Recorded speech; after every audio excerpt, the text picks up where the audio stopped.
আমাদের নলিয়ারা কিন্তু উদ্ধার করা চলছে এবং কাছি বেঁধে তাকে উদ্ধার করার চেষ্টা চালানো হচ্ছে।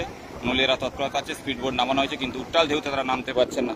মোটা কাজে তাই ইতিমধ্যে সেই ছবি দেখানোর চেষ্টা করছি। ইতিমধ্যে তাদের এগিয়ে এসছে এবং তাদেরকে উদ্ধারের চেষ্টা চালানো হচ্ছে। আমরা দেখছি সেই ছবি সরাসরি দেখছেন, সরাসরি সেই লাইভ ভিডিও ছবি সরাসরি আমরা দেখাচ্ছি সেই ছবি সরাসরি। আমি রয়েছে এই মুহূর্তে তাড়াতাড়ি চেষ্টা চালানো হচ্ছে। দেখছেন উদ্ধার চলছে, দেখাচ্ছে উদ্ধারের চেষ্টা চালানো হচ্ছে। আপনারা দেখছেন সেই ছবি, উদ্ধারের ছবি চেষ্টা চালানো হচ্ছে। আপনারা দেখছেন সরাসরি তাকে উদ্ধারের চেষ্টা চলছে। যারা লাইভ হয়েছে সরাসরি দেখতে থাকুন, দেখছেন সরাসরি ভিডিও।